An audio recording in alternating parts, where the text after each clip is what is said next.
Good evening and welcome to the Bobby Moore Stand. I'm Gary, this is Chris and Martin, and we've got a ton to talk about tonight. It's been a very, very busy week. I've had a cold, I've been dripping everywhere.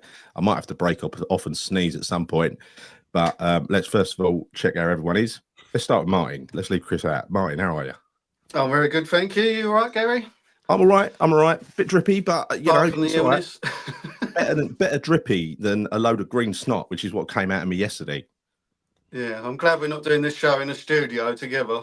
You just keep over there. Both. You wouldn't escape that studio without having what I've got. Put it like that.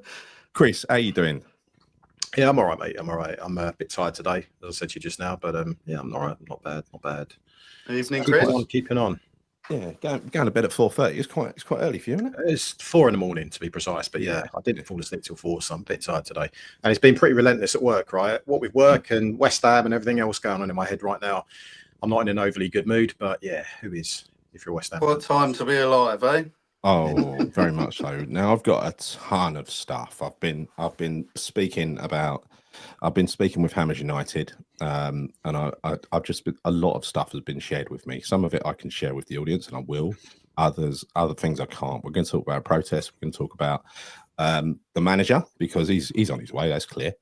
And we're going to talk about the bullshit that's putting out there. There's a disinformation campaign being put out there, being run by the club at the moment. Don't fall for it. That's my advice. We're going to dig into that in a second. So if you watch us regularly, or even if you don't, please subscribe to the channel, the Bobby Moore Stand here on YouTube. Hit the bell notification icon and give the video a like, please. Really, really important that you do that. Now, I've said 3 things about this club for quite a long time. If you watch me regularly, I've droned on about this. The club is run like a corner shop. Now, I'm going to share a video with you in a moment from a Spurs fan. I know it sounds counterintuitive, but he used to work for the club. It's from TikTok, and it's very, very worrying, but it just confirms what we always bloody knew. It's a few minutes long. Slaven Bilic, I've always said that he was used as a patsy just to keep us happy before we move stadium. Well, it looks like they're trying to get the fans excited again. I ain't buying it. Sorry, I ain't buying it. And then finally, we need to be united as a fan base or we achieve nothing, right? We cannot let misinformation and disinformation campaigns from the people who have caused all the bloody misery and their little helpers to put these stories out there to try and take it off track. I do not buy that Bilic is coming back. I call bullshit on that one. I'm sorry. Don't care where it come from. I don't care how reliable apparently they are. I'm not taking it. I'm not buying it. I also do not buy that there are new owners because Sullivan wants to leave and I'm leaving. No, he ain't. We've done this before. This is misdirection. This is misinformation. This is, oh, look, it's all right. There's new owners coming in. It'll all be over soon. We've heard it before. The people pictured at the training ground were existing sponsors. They were looking for additional information and somebody embellished that story to say, oh, maybe they can buy the gold shares, right? It doesn't matter, even if they did buy the gold shares, unless they buy the Sullivan shares as well, it's meaningless because we want him gone and we want Karen Brady gone. That's the objective, the sole objective. They're incompetent football managers, football owners. Yeah. Let's touch on the protest before we get into the detail of what's happened this week. First of all, the protest. Really, really important that we get a good turnout for this on Saturday. Really important. If we don't, then we're off to a bad start and we'll have to make up, let's not. Please, if you can get down to the ground, you're a West Ham supporter, you're watching this, if you can get down to the ground, come along and join this protest. It's going to be a peaceful protest. People are inviting their families along and everything. Just get down there and do what is needed, please. So if we look at the map, let's bring up the map. Okay. So as you can see, that little line that's been marked in pink, that is the rear sort of access road. It starts off at Sidings. What's that? Sidings? Whatever. Anyway, Marshgate Lane goes all the way around the back of the stadium there.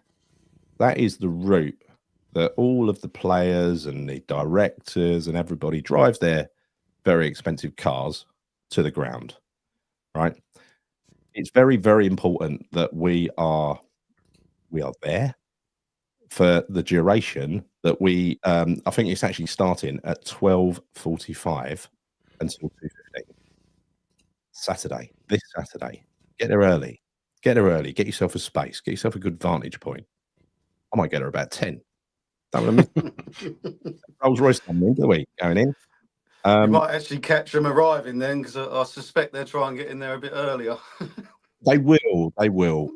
But nonetheless, it's important that even if they don't drive past any bottles, which you will, it's important that we've got a show of strength out there. A lot of people. We need not hundreds, we need thousands of people down there to make this the first meaningful protest, right? And then we move on to the next one, and then the next one, and then the next one, because it doesn't matter what he does, whether he changes the manager out, whether the team does better on the pitch. This is what he's playing with the media at the moment. He's saying, "Oh, don't worry, it's all related to the team. We do better on the pitch. It's all Potter's fault." Something that one of his mouthpieces came out with just blew me sideways. Said, "Bloody hell, the fans are more upset than they were with Loppy and Moyes," which shows you exactly what he does. He gets unpopular managers to piss us off. Right? I do actually feel for Potter, and I felt for Loppy a little bit as well. Like I said to you the other day, neither of them have been so crap anywhere else they've been. This has not just happened. Right? We moved here in 2016 into this stadium.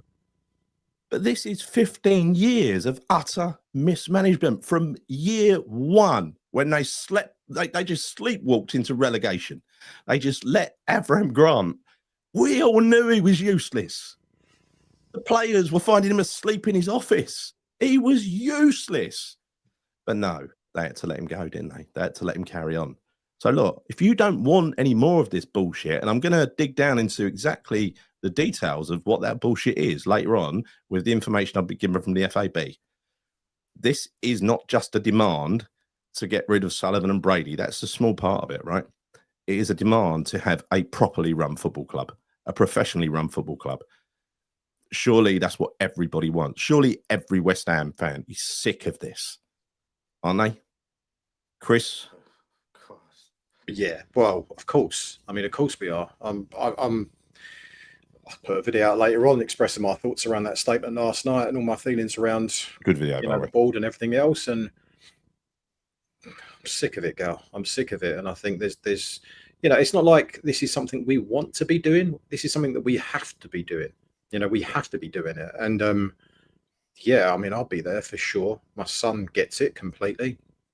As do a number of West Ham fans that I've been talking to. So to your point, I hope that we do. And I suspect that we will get a really good turnout of West Ham fans down there on Saturday. And we must. Yeah, it's an absolute necessity, because I said this earlier on that video. And for me, like one of those statements that Hammers United put out around doing this for those that, sadly maybe aren't around anymore, all of those things that we loved about Upton Park taken from us, snatched away from us. Yeah, stolen from us.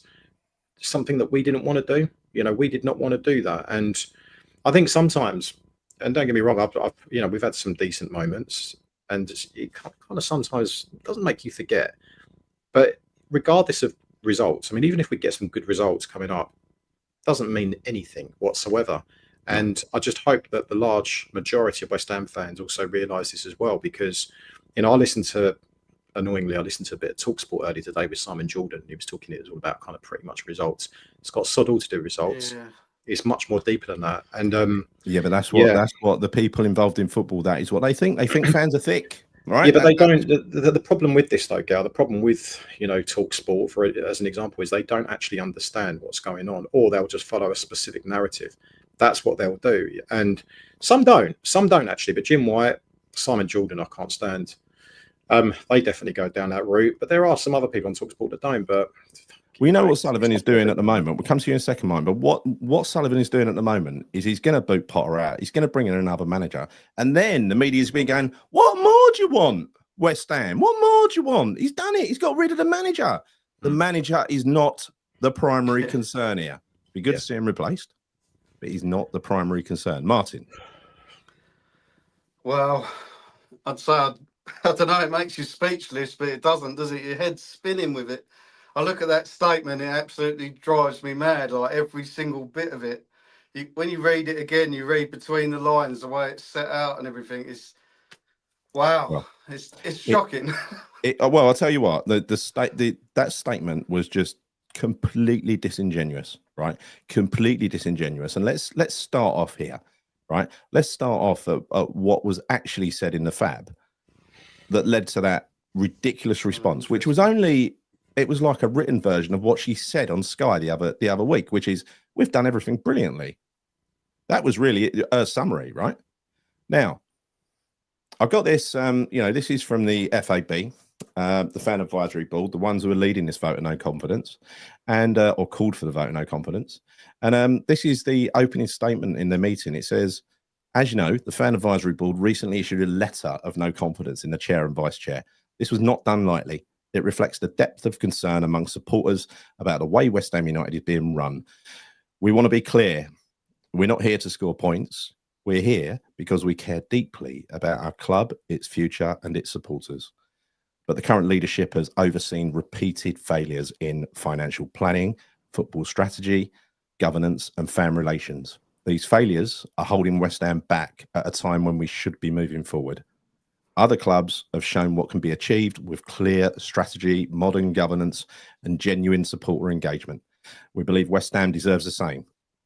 Today, we will raise specific areas of mismanagement and ask direct questions about how the club intends to address them.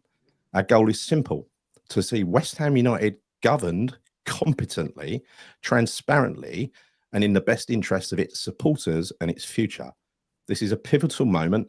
The club can either continue down a path of short-term fixes and eroded trust, or it can embrace change and build something lasting. Supporters will back the latter every time. Again, so it's not personal. It's about the way they're running it. So, and leadership and governance. The chairman and vice chair have got disproportionate power. No evidence of governance standards at all. An organisation of that size should have a CEO with a certain amount of independence or autonomy. There's no succession plan. Senior football decisions are made in too few hands, two of them actually. FAB and supporter consultation often treated as tick box exercise. We know that. Look at the stadium move survey. So the question was, when will the club move towards a professional governance model, CEO and director of football with autonomy? That was a question, right? Don't forget, what I'm reading out here led to that 1,000-word statement. Yeah. Financial strategy and PSR failure. Sustainability rules, blocking transfers, yet revenues are at record levels and 3-year rolling profits and losses indicate significant financial headroom to comply with PSR. Poor allocation of funds on wages, agents, and short-term fixes instead of sustainable squad building, short-term fixes instead of sustainable squad investment. Lack of forward planning, reactive sales, late transfer business, fire sale of players, last-minute recruitment. It reflects poor long-term stewardship. So the question for this one was, what credible financial strategy will prevent further PSR breaches and enable consistent squad investment? Don't forget, these questions led to 1,000 words. The deal of the century, this is number 3, commercial and stadium strategy. The deal of the century on London Stadium has saddled fans with a soulless environment, poor match day experience. The stadium concession deal, no catering. We don't get anything for catering, stewarding, inability to make changes because of athletics. The women's team's excluded from the stadium. Ticketing changes, concessions, ID checks, away schemes undermine loyalty. They don't consider loyalty at all. So the question on this one is, how will the club balance revenue generation with fan experience, inclusion and equality? Heritage and culture. There's 7 of these, by the way.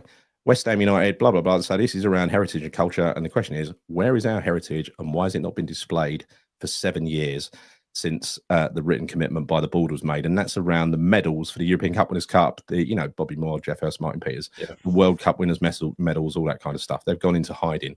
They're not shared with us anymore since the museum closed in the old ground. Strategic vision. West Ham has had record revenues and European success in recent years, but failed to build on a sustainable long-term project. Other comparable clubs, Villa, Brighton, Spurs, have overtaken us through clear strategies, modern infrastructure and reinvestment. Current leadership relies on short-termism and PR spin, leaving no clear identity or long-term vision or identity. So the question is, what's the 5-year vision of West Ham on and off the pitch? So I'll tell you what, there ain't one. It's a 6-month vision. Fan relations and trust. The question here is, we know the issues here, right? There's U-turns all the time, fan campaigns and pressure, lack of transparency, no credibility in communications, everything's under NDA. What structural changes will ensure genuine, timely and meaningful support or engagement in future decision-making? Finally, squad matters, right? So this is question 7. And this is, what is the long-term footballing vision for recruitment, youth development and European competitiveness? And that covers off things like failure to appoint a proper director of football with autonomy, constant interference from ownership, transfers consistently delayed until late in the windows, weakening the manager, leaving the playing squad short, weak academy pathway despite our tradition and our quality of players in the academy. So I think you can agree, Chris and Martyn, that covers all of our gripes, doesn't it? Yeah. And look at what was sent back in response. Let me just read the closing statement before we do that, right? So I hope you're keeping up, you guys in the chat. I'm going to play a video in a minute. Nice bit of relaxing time. So, and this was, and Karen Brady wasn't at this meeting. She was on a Teams bridge. She couldn't make it in person. Tara Warren was there. So thank you for taking your time to meet us today. We've been clear about the areas of mismanagement that concern supporters most, financial planning, governance, blah, blah, blah. I'm not going to read the whole lot out, but it says here, we expect to see concrete steps where clear goals are set on governance reform, financial strategy, football operations and fan engagement. Supporters will judge by transparent outcomes, not by promises. West Ham has a unique opportunity to grow and thrive, but it will only happen with modern leadership and genuine accountability. The FAB will continue to hold the club to that standard on behalf of every supporter. We want West Ham United to succeed, and that means changes at the top and a new way of running this football club. The time for short-term fixes has passed. It's time for a clear long-term vision that supporters can believe in. I think it's perfect. I think it's absolutely perfect. What do you think, guys? Go on, Martyn. Well, I wish have they missed anything? That's a question. Have they missed anything, or is that? No, yeah, it's an excellent summary of all our gripes with the club, and yeah, it's a really good starting point for this to actually start moving now. I'll tell you what, it takes a big brain and a lot of big brains working together to pull something together so concise and on the button as that, because it absolutely that would have spun their heads a bit. That would have spun the owners' heads a bit. They wouldn't have been expecting that, I wouldn't have thought. No.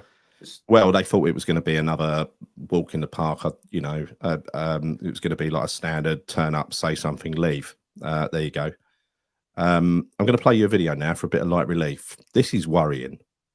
This is really worrying. I watched this earlier and I thought, oh my God. I hope you enjoy it, but I know you won't. It is out and out civil war at West Ham, and even though I'm a fan of one of their biggest rivals, I'm not actually making this video to try and throw them more shade. Actually, I used to work at West Ham in the office at the London Stadium producing content. So what I thought I'd do is try and give some insights into what it's actually like within the bowels of the club. And I have to start right at the top. They always say, don't they, the fish rots from the head. And the reality is I actually sat right opposite Karen Brady's office at West Ham. I worked there for over a year and I never once saw her in the office. I get it, she's a businesswoman, she's got other things to deal with. But in reality, if you're a West Ham fan and you know that your CEO or one of the people at the very head of the club is never actually there and is concentrating on other things like working on The Apprentice, for instance, then surely you know she's not taking her role at the club seriously. In case you don't know what's happening with this civil war within the club, yesterday West Ham released a statement in which they talked about how they are listening to fan feedback and have had a conversation with the fan advisory board, and this statement attempts to answer all the issues that the fans have with the club, which of course is they're very unhappy at having moved to the London Stadium because the atmosphere is so bad and they have to watch football from so far away from the pitch, and they're disappointed with the recruitment and the management decisions. And in this statement, West Ham have basically not apologised for anything. They've tried to claim that they've spent so much money on the training ground, etc. But the reality is, and I can tell you this from having worked in the club, the training ground for both the academy and the first team at West Ham is really, really poor. If you look at some of the state-of-the-art training grounds that have been built by the likes of Leicester and Tottenham in more recent years, West Ham is basically League One level. So for them in a statement to claim that they have invested tens of millions of pounds in that, honestly, it's just porter cabins, and I can totally understand why West Ham fans are livid. West Ham fans rightfully upset that there's no admission to any wrongdoing, and they seem to blame everyone but themselves in this statement. And when I worked at West Ham, a lot of the people who were above me in the hierarchy used to talk about how the club was run like a market stall, and how they felt that was because Gold and Sullivan came from a market stall background. And that is the reality of it. It's not run like a huge multi-million pound business at all. There's no modernisation of it. They've moved into that huge stadium and they're saying to themselves, oh, we're a big club now because we moved into this stadium that has 62,000. And they said it in the statement, actually, didn't they? They said we're very proud of having the second highest average gate in the Premier League. But unless you act like a big club within a big stadium, you are not a big club. I'll tell you another thing that I thought was weird about working at West Ham that I felt was completely self-defeating for the club. They employed loads of people who supported some of their biggest rivals. I'm a Tottenham fan, they employed me. I needed work at the time, I'm a producer, so of course I accepted that work under duress. But whilst I was there, I was told by a lot of people there, oh, you're a Spurs fan, don't worry, you'll be assimilated, you'll become a West Ham fan. No, absolutely not. But they very, very regularly employed fans of Tottenham and other rival clubs. And I think it's kind of self-defeating to have people working there who probably realistically, they're not going to want to be there on match days. They're not going to be fully passionate about that club. And I think there must be enough West Ham fans around who want work and would love to work for that club for them to be investing in those people rather than people who really just see it as a job and nothing else. I think to work at a Premier League football club at the top level, you want to be really passionate about that club. This is an interesting tweet about the stadium where they're giving examples of other stadiums around Europe which were originally athletic stadiums that then got changed well into being a football stadium. And I can tell you this from within the club as well. They are very confident that eventually the government and the local authority will continue to lose so much money on the London Stadium that eventually they will just give it to West Ham for free. And at that point, West Ham would be able to properly invest in it and maybe change it to a better suited football stadium. But here, this is where Daniel Levy, the ex-Tottenham chairman, had it right. When he was bidding for Tottenham to go to Stratford at one point, he said he would level the London Stadium. He would level that Olympic Stadium and turn it into, by levelling it out, just build a proper football stadium from the ground up. And that is what West Ham should have fought for. But instead, they went for a cheap option for them, where they would just rent the stadium off the government. And as a result, the fans are rightly, absolutely livid and gutted about it, because the atmosphere there is just terrible. Tottenham turned them over 3-0 there last week, and West Ham fans, they'd all left by about 60 minutes. And there's just nothing of the passion and the amazing, incredible atmosphere that was at Upton Park about the London Stadium. It's basically a shopping mall. And I'll conclude back where I started, really. It's the fish that rots from the head. And the reality is, those at the very top of West Ham do not run it like a proper elite football club. And they're going to need to be changed at the top before anything happens for West Ham. And I think it should start with potentially the ousting of this woman. Well, I'll tell you what, that my jaw dropped when I was sent that. That's been removed from TikTok now, by the way. Removed. All right. I'm sure there's an NDA at play or something like that. But anyway, thank you, ex-employee, ex-West Ham employee who supports Tottenham. Yeah. I'll tell you what, on that point that other fans are working there, I have to be careful here because I don't want to name people. You would not believe how many different fans. Oh, I know. Yeah. As far as Scotland, there's like Rangers fans there. Do you know what I mean? It's ridiculous. They come down for the weekend. Are they not West Ham fans who do it? Local. Honestly, I do have to be a bit careful, but I know for a fact there's fans that come down for the weekend all the way from Scotland, are the fans of Scotland Club, and they work at the club. as not ambassadors, but they're dressed in West Ham stuff. Wow. That Wow. honestly happens. Yeah. I mean, honestly, he done us a service there, that guy. So if all Spurs fans were like him, I wouldn't hate Spurs so much. Right? Oh, he's absolutely burned. He's absolutely burned Sullivan and Brady there, isn't he? Fair play. I think that was a brilliant video, and you can, as you said, understand why that's been taken down. It just infuriates me. I mean, he's not necessarily saying anything that we don't know, but the fact that he worked for the club and he's proving it. Yeah, exactly. He had direct knowledge. He witnessed it firsthand. Yeah. It speaks volumes, right? This is not necessarily gossip. This is coming from, as you said, an ex West Ham employee. So the guy whose office was opposite Karen Brady's, you know. So so let me share with you one of the claims they made about we're happy to have one of the biggest, most stadiums in the world, huge crowd, second biggest crowd in the entire Premier League. Well, let me share you the reality of that. Yeah. And this is, you'll find that if you go to the authorities and lodge a freedom of information request about actual crowd sizes, you will get the actual crowd sizes, right? And what I'm going to share with you now is the actual crowd sizes leading up to January, from August 23 up until January this year, right? Have a look at missing on the right-hand side and the real attendance and the quoted attendance. So most every game, it says the attendance is full, 62,000 and something, right? Look at how many are missing there. All right, Sheffield United, 11,000 missing. Everton, Forest, 12,000. Wolves, 17,000 missing. That's not a popular fixture. That's half the Upton Park capacity, that is. Well, it's like, when it gets down to that, it's like 10,000 more fans than Upton Park, right? 15,000 missing for Brighton, 21,000 missing for Brentford, 13,000 missing for Fulham. I mean, this is embarrassing. You know, 19,000 missing for Wolves. It's not a popular fixture, Wolves, is it? 12,000 for Brighton, 17,000 missing for Fulham, a London derby. Not the most hated rivals, but a London derby. 7,000 even missing for Palace. 7,000 missing for Liverpool. I thought you could sell that all day long and all night. Yeah, but this is when she says we've got 50,000 season ticket holders. They're not all West Ham fans. They had to fill that stadium originally. Yeah. You've only got to go on the ticket exchange, honestly, before every game and look at it. It's full of green seats everywhere that you can buy, and that's only a ticket exchange. So they're not West Ham fans, are they? They're people that have bought cheap tickets in order to sell like a game to a Premier League game to a tourist, basically. Yeah. I know loads of people like that, Martin. I know loads of people, well, not personally, but I know people that have season tickets, like 3, 4, 5 season tickets, and they use them just for corporate purposes, just normal season tickets. And typically, most of the time, they don't even go to games. They don't even go to games whatsoever. You only need to look at the Spurs game, right? So before the exodus of fans that left the stadium, look how empty it was, particularly in the upper tiers, but not just even in the upper tiers, even in the lower tiers. You could see gaps everywhere. That's a London derby against Tottenham, one of our biggest rivals, and there are gaps all over the stadium. What does that unheard of, having gaps against Tottenham? Unheard of. Mm-hmm. I know. Yeah, we see it now. Now, look, just to close this off, I'm going to put the map up again. Are you angry enough yet, you lot in the audience? I hope you are.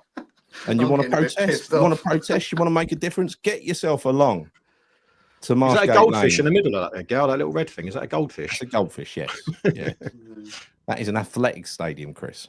See, right now, I don't need to tell you what it is. a few statements. I don't need to read the 1,000-word statement because it's all bullshit anyway. But this is literally, there was a lot missing. The club's statement is spin. It's not solutions. There are no solutions to any of the problems raised by the fans that I described earlier. Past glories, like they call out, past glory does not excuse today's failures. Spending without strategy is a waste. PSR is no excuse. It's the same rules for everyone. Listening means acting, taking action. Transparency delayed is transparency denied. And that's it. Join the protest, for Christ's sake. If you want change, get along there, and no matter what happens to the manager situation, however many protests we've got to do, we've got to stick together. Like I said at the beginning, one united fan base is such a powerful thing. Yeah, we can do it if we try. We can do it. That's the thing with it. You get They're not nothing gonna if you give do up. nothing, Gal. You get nothing if you do nothing, and we have to do something. We have to, and I mean, I just feel really, really angry right now. I really do. I knew I'd make you angry. I was angry before. I was angry Yeah. before the video. It's honestly, I'm not even kidding you, mate. It's probably one of the reasons why I didn't go to sleep till 4 a.m, because I care deeply about the club. And I know it might sound a little bit stupid that you can't necessarily shut yourself off to get a good night's sleep. Yeah. But it's very, very difficult, you know. I'm invested into this club, like, you know, pretty much every West Ham fan is, and it hurts. And I think that statement that came out yesterday is, you know, you've kind of already pointed out based on all of that information that the FAB provided to you as well. Yeah. None of those key sort of salient points were addressed in the statement that the ball put out. And as you pointed out, this is pure media spin. This is basically information that they want to put out for the media so they can try and say, oh, you know, what a great job Sullivan and Brady have done. No, they haven't. And they have not addressed the key points that we needed to be addressed. And this is the biggest frustration for me, because it's like a fucking slap round the face. So every West Ham United fan out there, how much more do we need to keep telling people, you know, how much more do we need to keep telling the club about how much frustration we have about the stadium? You know, forget about the results. Oh, I mean, Karen Brady's going off in that statement. So, you know, we understand that results will create more atmosphere. No, it won't actually. You I mean, know it what might do, but it doesn't take away our hatred and disdain for the board. It does Chris, not remove that. That will be there. Chris, you know, one thing that the FAB didn't raise was current team performance. Sure. Well, because it doesn't really matter, Gal. It doesn't really matter, which is why it really frustrates me when you get people in the media saying, oh, you know, as long as they get some results and they're happy, you know, as long as they spend money, they're happy. No, it's beyond all of that. And if they can't see that, and they're fucking Who's on their side? Who's on their side at the moment? I can see in the media. Jim, what's his name? The idiot, obviously. Jim, what's his name? Jim White. Yeah. Alan Brazil, because he wants more free corporate gigs. Oh, God. Simon Jordan, because he still thinks he owns a football club after he mucked the last one up. And the Sun, who hosts Karen Brady's column. They're the only ones who are on his side. The Telegraph are tearing him a new one every day. Yeah. I don't read the Telegraph. It's not my cup of tea, but they're doing a damn fine job picking the bones out of what they're saying and what they're doing. What they said the other day, they went into the finances, or went into the financials. Pretty embarrassing, actually. Pretty embarrassing. They actually said that when you look at revenues, this shows what a mistake that stadium is. We are something like third or fourth from bottom in the table of revenue per seat. So money bought in per seat in that stadium is 27 quid per seat. Spurs, 84 quid per seat. Right? You know how much those seats cost under the agreement? £3 per seat. There's a 24 quid margin, courtesy of the benefits that we receive from the taxpayer, 10 million a year subsidy. Yep. State benefits we're on. The club's on state benefits. Yeah. God. And what happens from that 27 quid? What do you reckon happens to that 27 quid if you take out all of the oversubscribed, overpriced corporate lounges? What does it drop to, the revenue per seat? What's it drop down to, about 15, tenner? What do you reckon? Yeah. I mean, so literally the club is living off of welfare handouts from the state and TV money. If we get relegated, we're screwed. I'm telling you. They work with a big tourist company as well, don't they? That sell them the tickets for a high price. Legal ticket touts. Yeah. It's amazing. Well, let's just read some comments in a minute, Chris. But let's have something. Let's just give everybody something good to listen to. He joined us in 1967 from Charlton, and Billy Bonds was nothing short of a legend. Probably definitely one of the biggest legends ever to grace the pitch at Upton Park. And he even graced the pitch at London Stadium, sadly, when he was opening his stand. And that day, if you saw him, tears in his eyes as he walked across the pitch as we sang 6'2", Eyes Are Blue, Billy Bonds is After You, for probably the last time ever. He's not very well at the moment, but he celebrated his birthday yesterday. So happy birthday, Billy Bonds, former captain, legend and hero. Happy birthday, Bonzo. Yeah, legend, mate. Yeah, absolute legend. Birthday. That London Stadium day, I used to sit next to, funny enough, he was called Gary. He was one of the old school supporters. Yeah. And we both had No, but you know what I mean. We both had tears in our eyes that day as Honestly, he it walked was so past us. touching. It was so touching. They did show up, a close up of his face, because in normal life he's like a gentle giant, right? He was just like so ill cut out for management. He's not a dog eat dog person. On the pitch, he was a warrior, wasn't he? Yeah. And Unfortunately, I didn't have the luxury of seeing him play. I didn't. So most of what I know is based off what. Yeah. He was just he had it all. He played in almost, he played in central marauding midfielder to centre back to full back, you name it. He did everything. He scored goals. He protected Trevor Brooking, like old school, old school football where they'd fucking try and break the legs of your flair player like Trevor Brooking and moved not very quick. So someone is steaming to Trev, and then he'd go and sort Trev's problem out. Well, wore his heart on his sleeve, mate. Wore his heart on his sleeve, and that's more than you can say for pretty much most. And I'm not going to say West Ham players here, but in general in the Premier League nowadays, it's a dying breed. People like Billy Bonds. You don't get people like that anymore. You really don't. Take us through some comments, Chris. Yeah, we'll do. Okay. There's been quite a few, so thank you, by the way. It's a bit difficult to go through all of them, but let me just go through some of them. Evening Penfold, Chris and Martyn. Sorry, Gal. You started it, didn't you? Hope you're all good, excluding the West Ham depression. We'll let you know how we feel today, right? I don't think that's going to go away anytime soon, at least, right? Evening to Claire as well. We didn't mention Claire, did we? No, evening Claire. By the way, can I just say one more thing on this, right? There is one thing that we've taken away from Upton Park and we've kept and we've still got, right? We might not all be together, but the fan base is the same fan base with a few late additions. Yeah. Right? No, 100%. We still exist. Yeah, exactly. No, you're 100% right, mate. Am I going to do a vlog for the protest? I wasn't even really thinking about it, but no, I will do. And the only reason I'll do this is because, we just want to gain as much visibility on this as possible. So, I think I definitely will do a vlog. Don't know whether I'll do one on the game, but I'll do a vlog on the protest, that's for sure.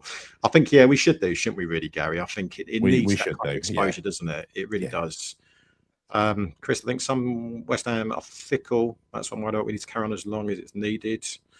I think that was in relation to people actually choosing not to boycott, and not join the protests. Can I just pick one comment out? Because I'm going to pick ones out that really irritate me, right? And there's one here that says that we're to blame.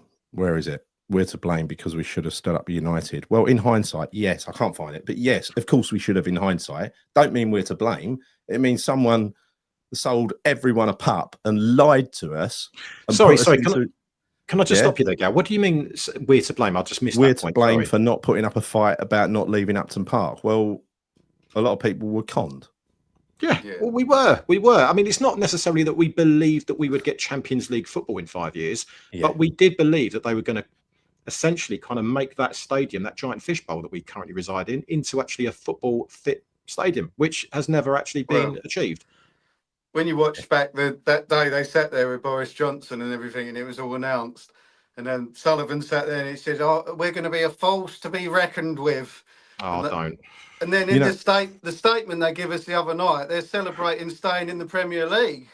That's my big fucking achievement. Well, I mean, look, did you get a cup for that 14 years? Did you get a long service clock or something?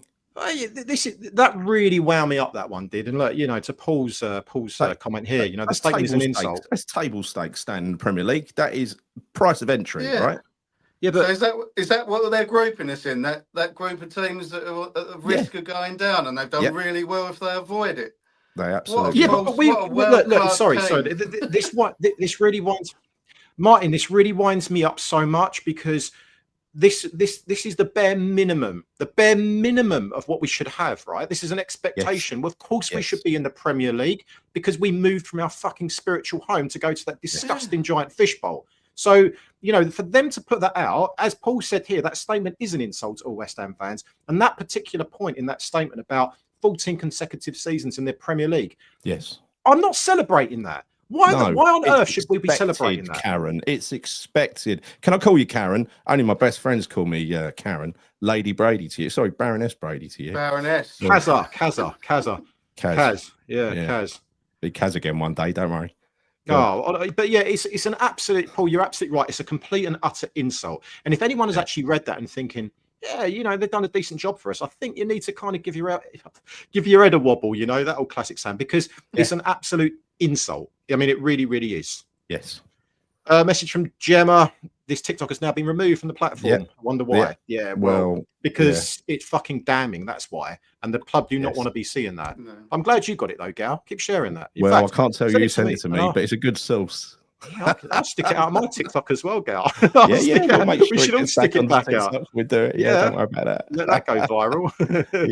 yeah, it annoys me. I mean, it doesn't that speak volumes, the fact that it's been removed. It really does, doesn't it? Because they know this guy worked for West Ham. This is not just any old Tom, Dick, or Harry that's come out and stuck something on TikTok. Like, there are a lot of people that do that. They know this guy worked for West Ham, and they know what he said is actually valid and true. And he's very, very harmful to West Ham. By the way, Dan on West Ham Fan TV, who a lot of you know, he went on Sky today, because he's one of these fanalists like me, right? He went on Sky, he said the word crap and got pulled off air. No. I didn't know you weren't allowed to say crap.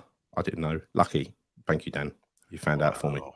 Wow. Yeah, it seems a bit mild, doesn't it? How did they deal with that? They just cut him off, or they said sorry for the language, and then said it's I saw a bit of it. I didn't watch all of it. I saw a little bit of it, and you know what? He raised some really, really good. He always does. Points. He always does. He's getting his point across a lot lately, and I'm sure he'll be. You know, I think it's just an accident.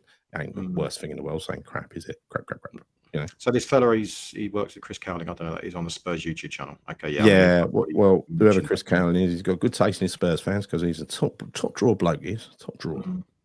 Message from Jason. Gents, Dan Lawless was on Sky Sports. Got called out for saying the words crap. Other than that, it was a great video. Tim Sherwood was also calling on our young players not getting any good playing time. Yeah, I actually saw that bit, and it was actually quite refreshing to see, because I think, when Dan was saying, coming across with those points, Tim Sherwood, I noticed, was nodding his head in complete agreement with what he was saying, which is actually really refreshing to see, because typically most of the time, when you do see people going on mainstream media like that, the pundits are kind of very much almost impartial.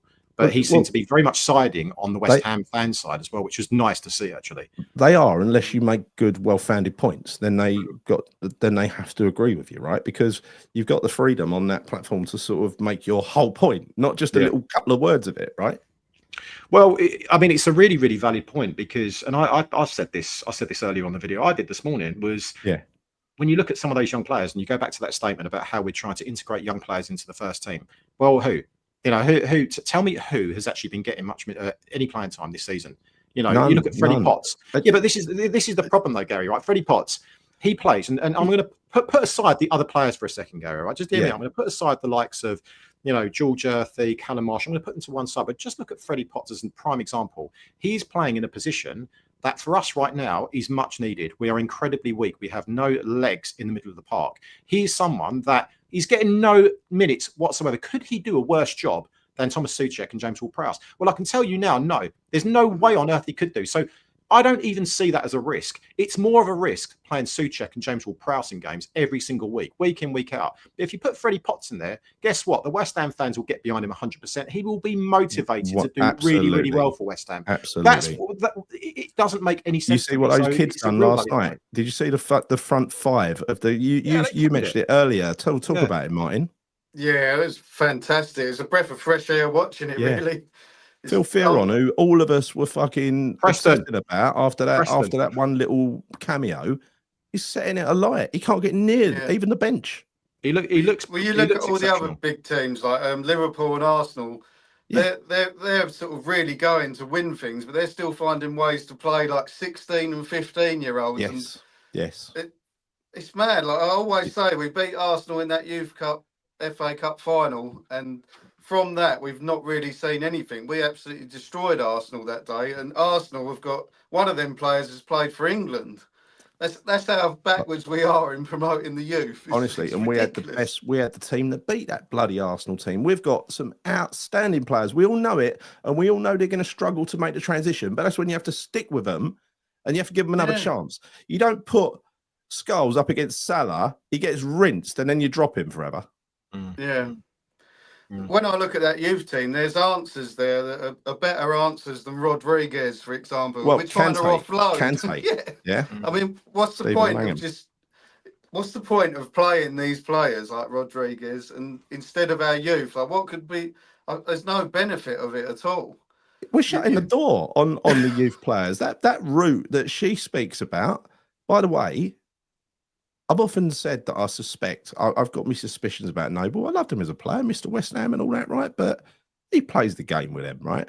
That little stunt today of taking the existing sponsors around and pretending they're new owners, shown around by Brady and Noble.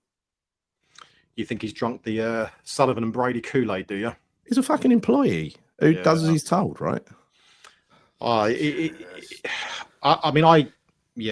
kind of reserving judgment on him. I will reserve judgment. I'd like him to come back and prove me wrong, and you know what I mean. But he cares about the club, Gal. You know, that's one thing that we do know. He cares about the club, so I can't imagine that he would do anything to the detriment of the club in general. I can't believe that. I choose to not believe that.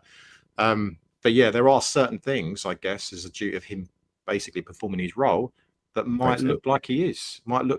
You know. But you know, going back to these youth players as well, and being integrated into the first team. Well, for me, like if you look at that Wolves game in the Carabao Cup, obviously we lost that game quite convincingly. You know, why are we not using them? Why are we not this using is precisely my point, because you know, if you're a young player, if you're a youth player and you've got an opportunity in the first team, and typically those opportunities come in the League Cup, right, in the Carabao Cup, you know they are going to want to absolutely fucking fight for that badge, because they know that if they get through that first game, there's a chance that they'll get more game time in the second game, right?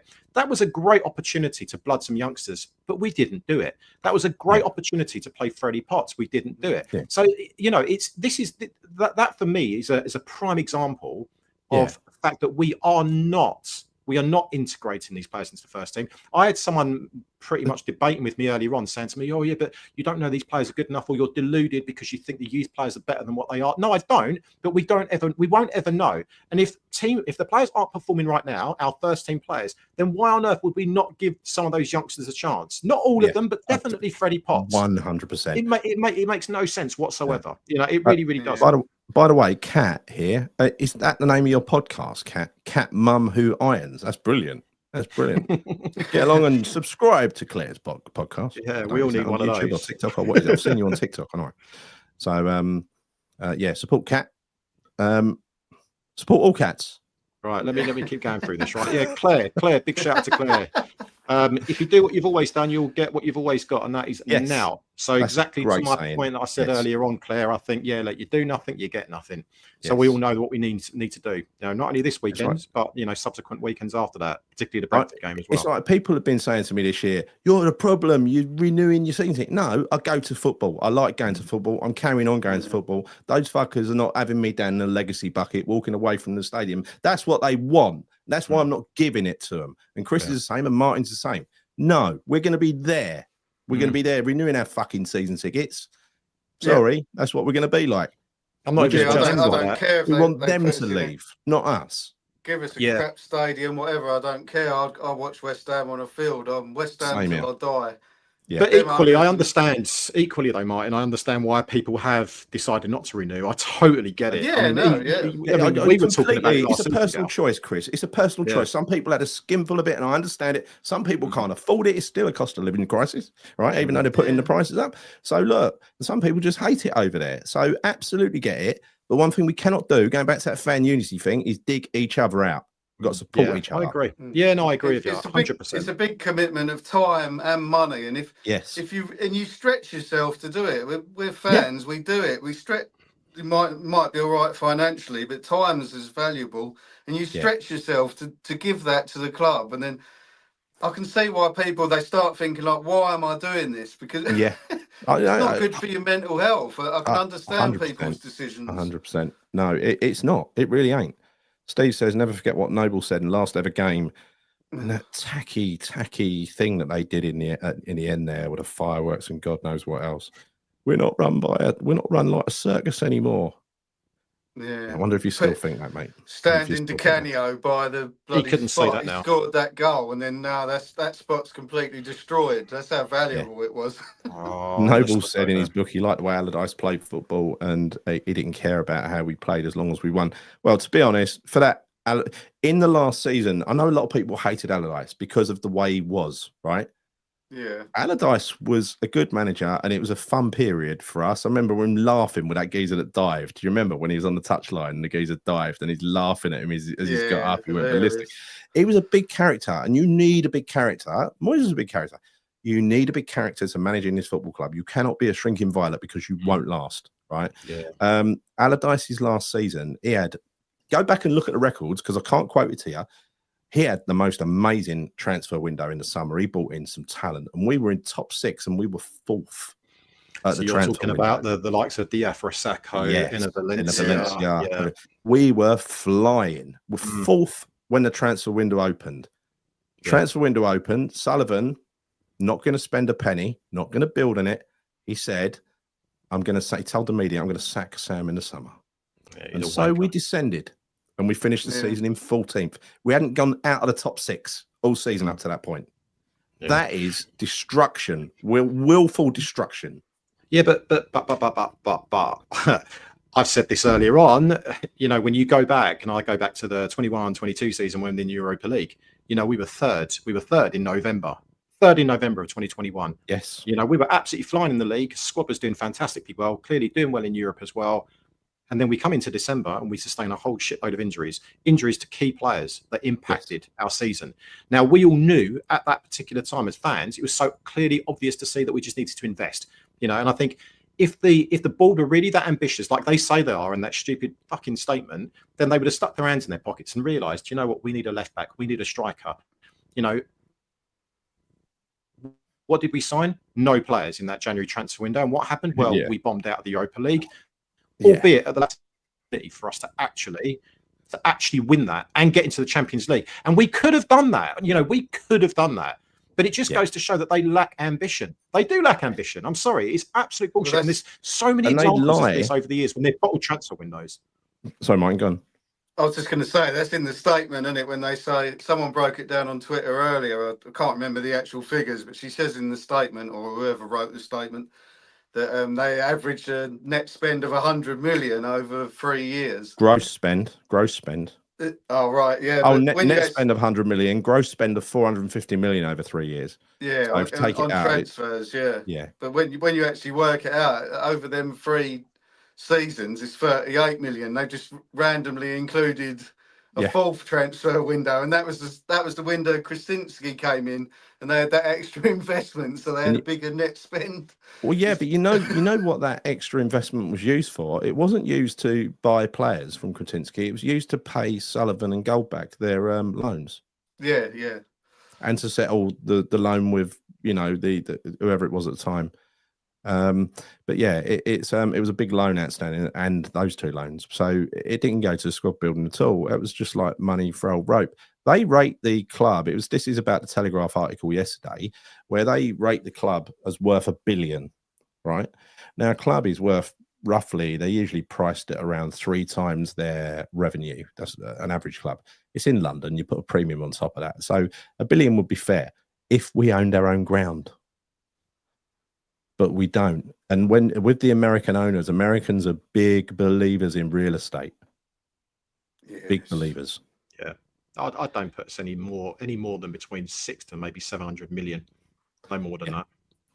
So that and we don't know. We don't know how much debt there is. We know that there's a massive overdraft and there's remortgages and stuff like that. We don't know what that adds up to. We won't know until the accounts are published next year, and then we still won't know the full strength of it because it's only what goes in the accounts.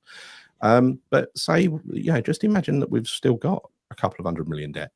Say it is worth, I reckon, Chris, it's worth about, bear in mind its current state with no stadium, worth about 600, about the same as you, 600 to 700. Knock a few $100 million debt, you're down to 400, right? Look at Sullivan's share at 38%. What's he walking away with? That's why he won't sell. Yeah. It's a difficult sell, isn't it? They've got no assets apart from the players. Because they're waiting. And the players are all on HP, right? The players are all on HP. They're waiting for that stadium, aren't they? They're waiting for the freebie. That's what they're waiting for. Yeah, they're waiting to be handed the stadium because they think the taxpayers can only take this for so long and they're going to hand it across. And maybe they're right. But the thing is, they've made such enemies of the LLDC. I don't think there's any way those owners will ever be given that stadium. I think that's what will happen. If anyone's serious about actually buying this club and taking it over properly, they're going to sort that out first of all, aren't they? They're going to go to the come in, do a London land Stadium. deal. That's what Krasinski wanted to do, isn't it? All right, Krasinski, fill your boots, mate. Do a land deal. Tear the stadium down, move us to a nice new one, because with a new governance body in place, you'll have to anyway. Yeah. With the proviso that it's in a decent location, Gal. Well, no, they won't allow it to move any further. That's one of the one of the things about preventing, about preserving legacy. Right? Yeah. Legacy. So we're covered for anything dodgy, and any new dodgy owners that come in. That new body, it's in its first year now. It won't be fully up and running for a year, but they're data gathering at the moment for the first year, and then they're going to write a report on the actual state of football, featuring the state of West Ham. Good time to be protesting, people. Very good time to be protesting. It's quite funny about this comment here from Soil and Green. Brewdog has to be the worst beer in the world. Disgusting. Well, you know what? You know what we've got in the London Stadium right now? We've got about a 50-metre long beer garden that you can see from the fucking pitch, right? What about it opens at the end, doesn't it? No, it's not. They're going to charge you to go in it. I'm sure I've seen something about they're going to charge people to use Give it. over. Are you serious? No.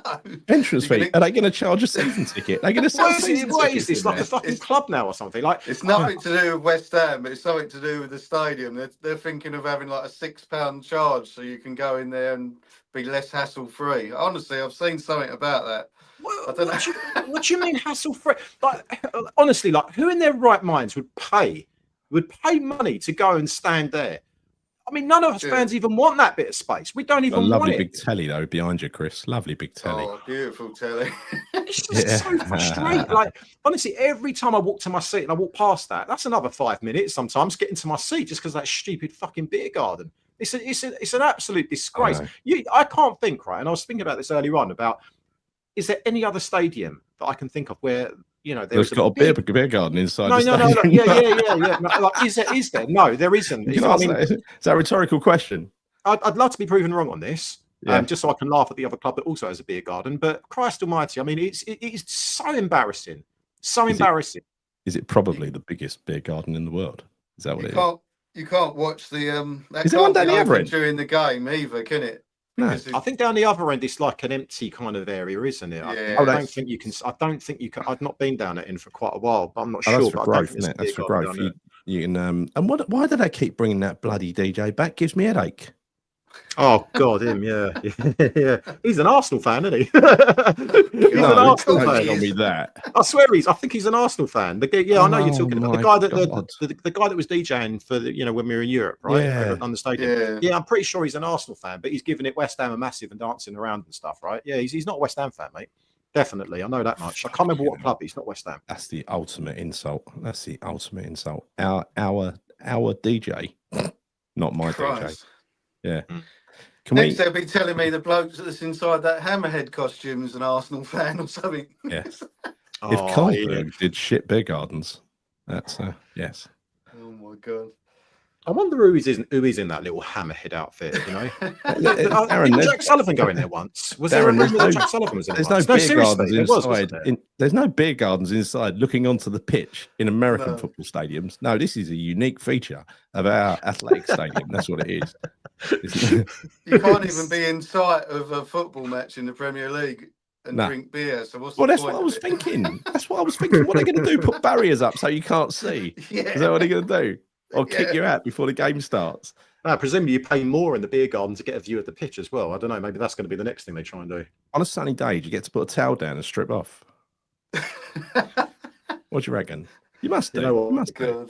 Right. So look, let's wrap up the other bits of news. Right, Potter is going to be replaced by Nuno. Get used to it. I'll tell you what. We might even get surprised and on the announcement get Sean Dyche. Wouldn't that be happy? That'd be so funny, wouldn't it? Imagine. Do you think he will go for Nuno? He will go a little for bit, Nuno, yeah. A little bit outspoken, isn't he? He did he said something about the Greek, didn't he? He won't be able to be outspoken. He'd be under strict NDA. Won't be able to say a word, like every manager at West Ham, who are very, very passive. Even the likes of Allardyce never said a word against the owners because legally they can't.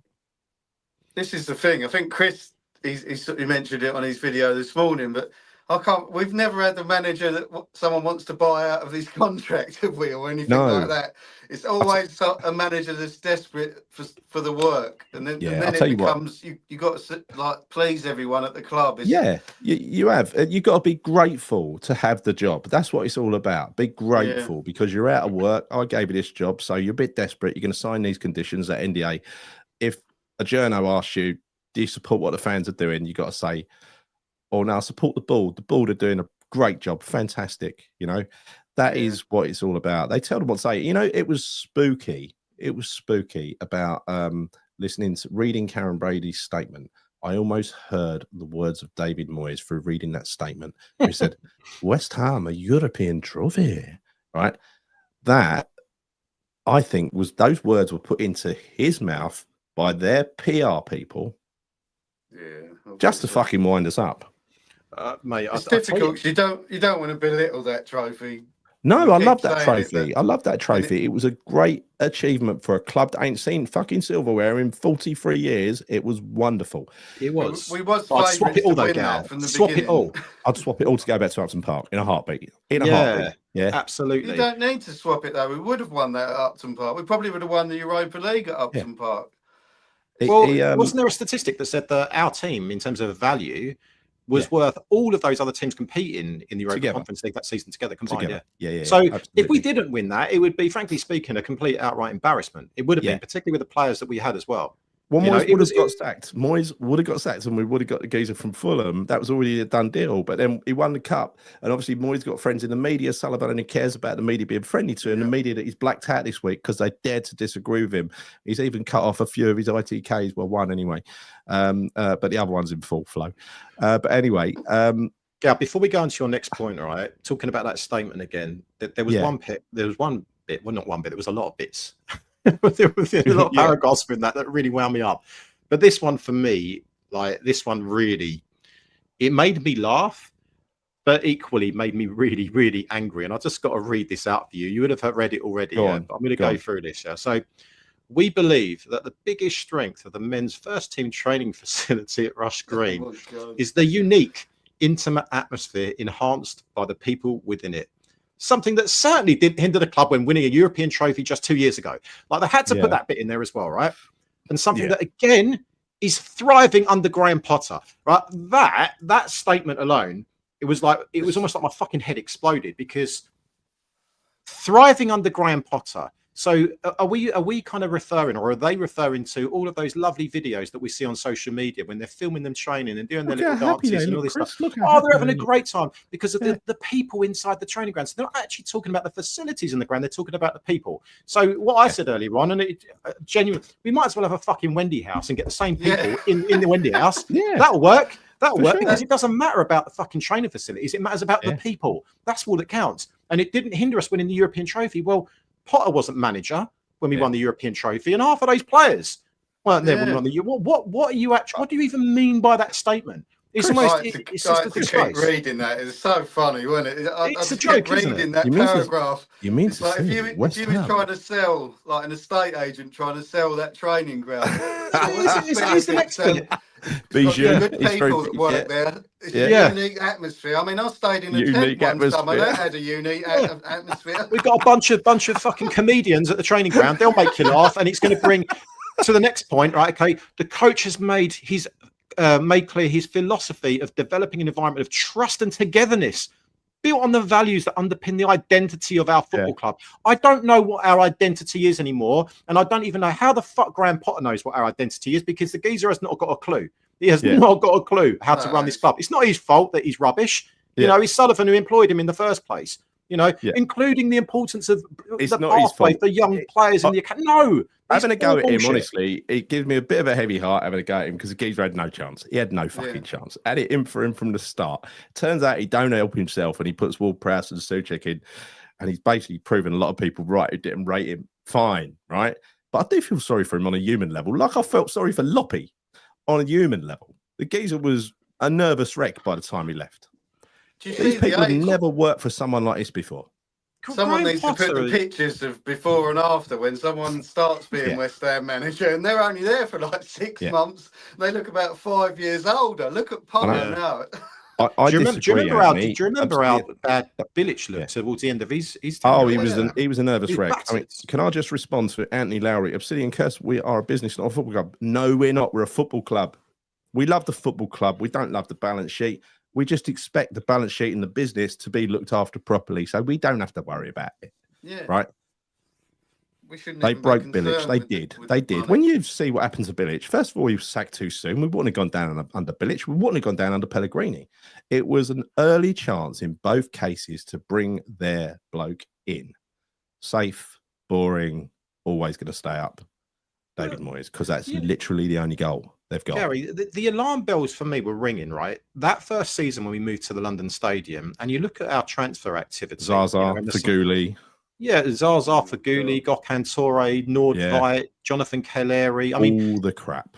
I know you couldn't make it up. And when I saw that, I was like, wow, like what is this? Is this the next level that we're going to? Because these were players that were not even nowhere near as good as the players that we had, the existing team that we had. It was no wonder that Pyatt fucked off, because he probably looked at that squad and thought, what the fuck am I doing here with this shit? You know, 100%. We are, and it's worth saying, we're skint. We are skint. We've honestly, if this was a public company, those two clowns wouldn't be allowed anywhere near it. You haven't really got a company structure, a proper company structure. You've got a chairman and a vice chairman doing what the fuck they like. She's swanning about doing 3 days a week for over £1 million a year. Good work if you can get it. Lovely part-time job. Wonder what a full-time job pays. Yeah, look, just responding to Jose Mourinho here. So he said, I do think he was foolish prioritising Hermansen over centre forward. Yeah, I said massively last stupid. Week. Yeah, so I was really wrong on that, was. I have to say, but I never thought we was going to sign Hermansen as in someone that is clearly only cut out for that one type of football, free at the back. But then in the Premier League, other clubs sense your weakness so quickly, and as soon as they find a weakness, every other club hammers it. So watch Saturday. We're going to be that back four, back three, whatever he plays, he's going to be absolutely decimated with crosses into the box. It's frightening. It's really frightening. And I'll tell you something, when you talk about Hermansen, okay, and it was a really interesting video that Claire, shout out to Claire, who sent a video to us earlier on in the WhatsApp group from Troy Deeney. Not a fan of Troy Deeney, but what you said, though, was absolutely true.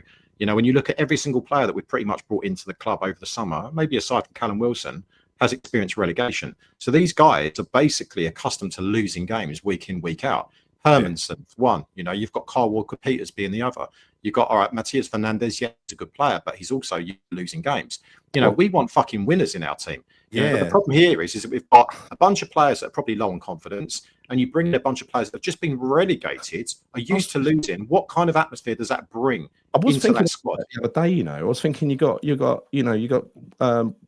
KWP, and you've got Fernandez, and you've got the captain who got them relegated in Ward Prowse. Yeah, I know. Players that are used to losing, and that I mean, aside, I do think that Matias Fernandez is a very, very good player. But and you know, Kyle Walker-Peters, he's useful for us. He is. But other than that, Hermansen, disaster. What do you think of this? Because I kind of loved Zola. I thought he was great. I would have loved to have seen him succeed in the same way I would have loved to have seen, well, not quite the same way, in a similar way, I'd like to have seen Billy Bond succeed, right? Because I thought he was a pure person. And Bilic as well. You know, it hurt when those three really were moved on. Yeah, I agree. I totally agree with you. Bond's 100%, because I was really, really into my football at that point going to West Ham, and I thought I was gutted the way he left. Slaven Bilic equally the same. I mean, don't get me wrong, he wasn't like a fan's favourite when he was at West Ham, because the geezer left after a season and a half and slotted off to Everton, right? No one liked him. But when he came back, almost like he understood the club. He understood it because he played for us during the 90s. He got it. There was more to that story, though. There was more to that story to met the eye, because he insisted on staying so that we stayed up, right? The whole season. Then he left. So it weren't completely like that. Well, Zola turned Colton Cole into a fucking superstar. Do you remember that goal? Yeah. Oh my God. Who was the guy? Who was the Italian fellow that played up for Colton Cole? I forget his name now. He was coming towards his career. The one who took the free kicks. Nice player. No, not Diamante. No, not Diamante. The other guy. Oh, Di Michele. Di Michele. Yeah, Di Michele and then Colton Cole struck up a decent relationship, didn't they? Up front, they were actually a good partnership. They were under Zola. Palace are strong on corners, and win. So that's worrying. Yeah, they are. Southampton's stepping stone belongs in the Premier League. Well, you know, he does belong in the Premier League. But the thing is, if you put James Ward-Prowse and Souček around those new players will look a bit shit. The same as Potts, right? If they have to subsidise their game by compensating lack of pace and lack of legs around them, and that's what Potter's making them do. He'll be gone. He's got the vote of confidence today. Whether he gets sacked this weekend, if we get thumped this weekend, he's gone. Right? Yeah, they just put a statement out saying how great he is and everything. And well, that's the vote of confidence, right? Yeah. It's disingenuous at best. Yeah. With Souček and Ward-Prowse, I said in a video I done earlier in the week, you go and look at every Premier League starting lineup and tell me what one they replaced as a pairing. I know Souček's good. They wouldn't get into JWP. Would not get into another Premier League team. He wouldn't. Not even the promoted go all the way teams. down. Like Sunderland have got Xhaka there, and that. It's why have we got that as a pairing in our midfield? Well, because Moyes started it, and there's some kind of squad seniority shit going on where it always defaults to this thing where you play the most experienced players. That's why Rodriguez was getting games. Ward-Prowse is now the vice captain, which I thought was just something to keep him happy. But no, it actually means it. He's playing him on the pitch, treating him like a vice captain, giving him instructions when Souček got sent off, rather than Bowen, who doesn't even ask for instructions. Yeah, Savio, so hard that was when we were out. Yeah, I don't like digging players out, but I support the team and everything. But no, same here. I don't like getting personal all the time. Like he's obviously a good player. He's a Premier League player. But is he? It's coming to the end of it, isn't it? I don't think he's a Premier League player anymore. He's a bottom of the Premier League player. That's for sure. Forest strong on crosses too. We survived that. You never know. But to that point, I put that one up there. I spoke with a Forest player, the Forest fan today, actually, who went to that game, season ticket holder, very, very, he loves his football. And he said they were terrible that day. Yeah. He said they'd already gone off between the Greek and Nuno. The game before. That's exactly what I was players going to say, just were not focused. And Nuno, like we know, played into his hands, Potter, by freeing up that big space that for Somerville to run into. Yeah, mate, honestly, completely exactly that. And so whilst we were all getting a little bit happy after that Forest result, and I was ecstatic, I was there, but look at this, Ilan and Mido. Wow. Oh, give us your other lemons that we've signed. Do you remember Mido was paying for £1 a week? Do you remember that? He signed a contract for £1 a week. He wasn't even worth that, was he? He was I've had some crap over the years, haven't we? Oh my god. Elan, there's so many bad ones. Look at Benny McCarthy as well. Oh, Christ. Big fat Benny McCarthy. Yeah, he was huge, mate. Ridiculous. So many. Special shorts made, didn't he? Claire has spoken. JWP is championship at best. I agree, Claire. Yeah, 100%. He's definitely not Premier League quality in my opinion anymore. He's not. No, he hasn't got the physicality. He hasn't got the pace. He hasn't got all of the things that you need to have to be an accomplished Premier League player. He doesn't possess. Yes, he can pass the ball backwards and sideways, but aside from that, what else does he offer West Ham? Well, it's like watching an old boxer who just can't give up. And it's just do you remember we started away and doing the mediocre things to survive in the ring, but it's not good enough to win a fight. Abu was a ledge, mate. Loved Abu. Loved Abu. You remember how heartbreaking was it when he missed that penalty against Arsenal? Yes, I do remember that. Do you know what? He had a couple of games where he absolutely tore it up. I think we played Barnsley. Yeah. Was it Barnsley when we won 6-0 once? He was a half-decent player, wasn't he? Half-decent player. That was a Harry Redknapp special. We paid about 200 grand from Mets, if memory serves me right. And he was just, Savio wasn't a footballer, was he? He wasn't a footballer. We got mugged off. Big time. Disco Dale Gordon. He faked his own kidnapping, didn't he, Savio? Did he? TT Kamara. Yeah, he was aged about 57 apparently when we got him from Liverpool on a bump hill with Rigobert's song. You remember that? Guillermo Franco. I didn't dislike him. He worked hard for West Ham. He did. I know he wasn't particularly prolific. Like a hard worker, didn't we? We like a hard That's all we ask for. And when people always ask about what West Ham have got such high expectations, the only expectation that we have is that players go out there and give it 100% and work their bollocks off. That's all we expect. Win, lose, or draw. As long as we know they come off that pitch and giving it their all, I'm happy. Yeah. Genuinely, I am. I'll be disappointed if we lose, but I'm happy as long as I know they've worked hard. He was all right though, weren't he? He wasn't a bad player. I thought he tried hard as well, didn't he? Victor Obinna. Victor Obinna, yeah. He was sort of coming in off the left wing, wasn't he? Nigerian player. Yeah, I remember him. I think he Poor- done well. I think poor he scored a couple Joey of goals in Beecham, the cup, didn't he? RIP. He fucking never got over that spell at West Ham. Badly treated, not looked after. I know it looked like he kind of screwed us about, but that was before the days where you looked after a young player. Yeah. We didn't look after him. Freddie Picquion, yeah. Picquion. Bring back Fornals. Gets my vote every time. Yeah. He'd go straight into that central midfield position, wouldn't he? John He'd go Carew. straight in there. Nicky Maynard. Oh, Marco Boogers on Gary Neville. Hey. There was nothing wrong with that tackle, by the way. It's fine. Yeah, yeah, quality. Mark Noble and Frank Noble. Yeah. Frank, some of these players, I mean, what even happened to some of these players? Because he came from Chelsea, didn't he, Frank Noble? Yeah, they rated him quite highly. But they were quite upset when he joined us, I think. They did. I like Diamante. Jerome Bora. Yeah. No, well, do you know, again, Jerome Bora passed away, didn't he? Yes, he did. He did. R.I.P. Jerome Bora. So there's a few on here. John Radford, who we got from Arsenal as a apparently before my time. He scored shitloads of goals for Arsenal. We signed him, couldn't score a fucking goal for us. Moved him on, carried on scoring goals. This one here, do you remember Hugo Porfirio? I love Hugo great little Porfirio. player. Great little player, yeah. He was so good. I don't know if you Exciting. can remember this. Do you remember a game we played against Nottingham Forest in the Cup? Yeah. And he absolutely run them ragged. And I remember watching him play, and I was like, we have got one heck of a player on our hands here. Yeah. He faded out a little bit, sadly, but he looked brilliant. He did for a spell. He weren't a lemon. He was actually a good player. So he's not in the lemon category. Modibo Moiga. Yeah. I used to nickname him Van for some reason. I don't know why. Calvin Phillips is #1 lemon, right? He's head and shoulders above all other lemons. That was an absolute disaster, wasn't it? 7 million quid worth of lemon. Do you remember he came on in that match, didn't he, and gave the ball away straight away? Yeah, I remember that very well. 4 months for 7 million quid. That's how good the ownership of this club is. Well, look at him now. Where's he? He's in Manchester City's reserve team now, isn't he? He can't even find a club.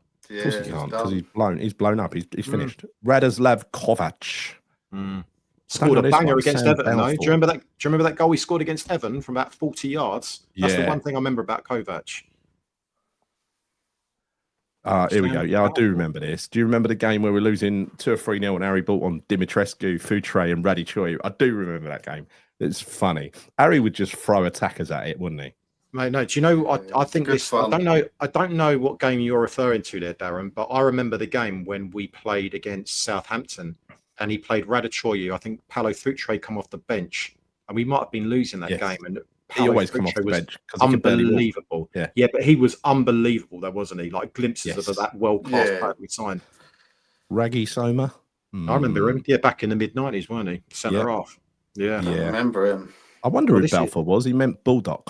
Yeah, Sammy Bulldog. Yeah. He was all right in the champ, wasn't he? He scored a few decent goals for us. Yeah.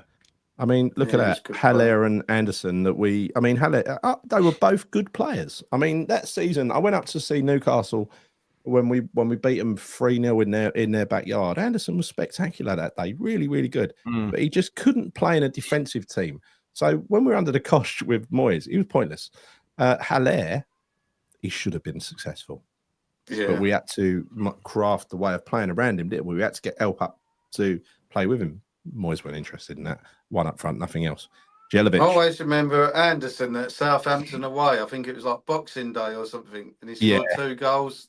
Yeah. That was an amazing performance that day. I really liked him as a player. He had good balance. He was exciting when he ran at things. But he starred it and burned brightly for very long, did it, at West Ham. But we should have got more than 4 million for him, that's for sure. He went on to do well for Lazio. Yeah. He went back to Lazio, didn't he? That's where we signed him from. Jordan Hugo. The last wasn't time very good at tracking back, was he? The last time a reported sighting of Jordan Hugo was him walking down the entrance outside of the stadium, the new stadium. He was paying on the turnstiles to get in to watch West Ham. That's quality, isn't it? Yeah, it's quite surprising as well. You know, we actually made a profit out of him because we got so many loan fees. Yeah, I remember you saying that. That's hilarious. That is actually hilarious. The fact that if Nuno joins, there's no more Ward-Prowse. That's one thing. What's that? There's no more Ward-Prowse. If Nuno joins, there's no more Ward-Prowse. Yeah, I don't think any. Well, I'll say no other manager would be silly enough to play him, but clearly managers, for some strange reason, seem to keep picking him, which I don't really understand. There's something wrong with that dressing room, or there is more than enough influence, too much influence from the boardroom. It's a weird one, isn't it? It's extremely Yeah. weird. It really is. I mean, about some of Danny? these names there. Danny. Oh, Danny De Cruz Carvalho. You'd talk Yeah. about these that look like a model. I remember him. Yeah. Freddie Lundberg. He was an experiment, but I didn't mind him. He just got injured a lot. Craig Bellamy, I loved. He was awesome. He Absolutely was. loved. That's shame when he the left us. Icelandic took take over, weren't it? We bought all Bellamy, Dyer, Lundberg. It's good fun that season. It's funny. The Icelandics. It's a pity they were a bit crap at. Well, it wasn't. It was a global financial crisis. They went skint. Yeah. Otherwise, if that didn't happen, they wouldn't have gone skint. You know, a lot of people went skint. Unfortunately, it's just so West Ham, isn't it? To get bankrupt billionaires. It's just our luck. And then ever since then, we've been trained that we've got to be grateful for what we get. You're lucky to stay up, West Ham. Oh, you won a European trophy. Is that not enough to service your requirements for the next 30 years? Be grateful, West Ham. Be grateful. God, there are so many players here that people are putting in the chat. There it is. I was trying to play for Charlton when I started watching football. Before my Hugo and Dowie were classed. Yeah, I liked him. I liked in that Dowie. Forest game. Like In that Dowie. Forest game that I was referring to earlier, they were unbelievable because I think Hugo Porfirio set Dowie up. I think Dowie scored a brace that game, which is kind of unheard of. I remember that one so well. Gary Breen, the legend of Gary Breen. I tell you what, if you want One Chop's greatest hit, go to that Intertoto Cup final over in. Oh yeah, where was it? Metz. I mean, the last goal that he scores where he goes around the keeper, it was just pure breed One Chop. I mean, it was just. He just didn't know what he was doing, did he? Which was amazing. He had no idea what he was doing. He might have known. He might have known what he was doing. Nobody knows. Nobody knows the answer to that. Rigobert's song was diabolical. Remember that Man United game? We went up there and lost about 6 or 7-0. He just went. We let it go in about 2 minutes. No one's mentioned Hartson and Kitson. I've seen it. I've seen it. Some of those mentioned Hartson and Kitson. Francois van der Elst played against us in the 1976 European Cup Winners' Cup final, then played for us. A year or so later. Ricardo Veste will always have a special place in my heart for what I like for that goal. Yeah, Robbie Keane was a fucking disaster. He's up there with Calvin Phillips for me. Yeah, I remember he missed like an open goal, didn't he? And I blame myself, you know. I blame myself. Let's only pick out the real random one. Do that celebration. I didn't want to see it in a West Ham shirt. No. Yeah, let's go with the random players because there's a lot of players that are very well known, right? So let's go for a few. I mean, they're still well known, but do you remember him? Razvan Rat, the left. Oh yeah. That's the best name ever. God, yeah. He was an accomplished European player, mate. You know, don't knock him. He was. Who else have we got here? It was the youngest member of the Rat family, wasn't he? Oh, do you remember this guy here? Marco Borriello. I do vaguely remember him. Yeah. Weren't he a present? Weren't he a gift from Sullivan to thingy? One of many. So he was loaned to West Ham from memory, and he came along at the same time as Antonio Nocerino, central midfielder for Italy. And Nocerino just came back off the Euros where he scored a penalty, I think. Marco Borriello was actually a very, very good striker, but we got him when he was about 35 or so. I don't know. He was maybe not that old, but he was old. He was useless and he got injured, and I think he played one game for us. Yeah. But then equally, who was a Spanish guy that we had up front who was unbelievably prolific in the Spanish leagues? What was his name? Spit it out. I can't. Someone in the chat is going to have to say it. A Spanish striker scored an absolute hatful of goals. Yeah. He scored, I think, maybe 2 or 3 goals for us. We are. Lucas Perez. No, not Lucas Perez. It's before he Lucas weren't Spanish, was he? Or was he? Sounds Spanish. No, this is really going to annoy me. Please, someone in the chat. You need to tell me. He's a Spanish striker. Really, I mean, incredibly prolific. Manuel Maniki as well. No, he ain't. What are you doing? David Connolly. Fuck off! No, it's not him. It's not him. Was it Chimac? Was it? Oh, here we go. Marouane. No, he was Moroccan. Tristan. That's who it was. Tristan. Diego Tristan. Thank you very much. Diego Tristan. Yeah, he was. I mean, he was incredibly prolific. But then we got him right at the tail end of his career, like we do with a lot of strikers. Yeah, bloody hell. Honestly, Diego Tristan. I remember back in the 90s, he was very good. Jordan Hugo was lighting it up in League One this day. Good old Jordan Hugo. Honest player. He loves the ball. Have we got a buyback option on him? Have we got a buyback option on Hugo? Don't fucking rule it out. Don't rule it out. Probably joined Everton in a couple of weeks using Moyes' brother, the agent. Yeah. That's it. Mauro Zarate. Yeah, he was a talent. Actually, he was. I didn't mind Ayew. Do you remember Andre Elan? Ayew, that one? Wait, no, just go back. Let me go to Elan. Do you remember Elan when he scored a diving header against Everton? Yeah, that was quality. Yeah, a really good goal that was. Yeah. Sorry, you want to go back to Andre Ayew? Yeah, you liked Andre Ayew, did you, Gal? No, I didn't mind him. He weren't great, but I didn't mind him. And I wasn't a fan. Also, Roger the Relegator weren't bad either. He was all right. Paul Goddard was Oh, fantastic. wait, no, Gary, sorry, you're winding me up here, aren't you? Roger Johnson was all right. Well, no, he didn't get relegated with us. Put it like that. Gary, let me just cast your mind back a little bit here. No. Keep this one up. Keep this one up for a second, because you saying you thought Roger Johnson was all right. No, I'm sorry. By all right, I mean he wasn't. He didn't live up to his billing and get us relegated.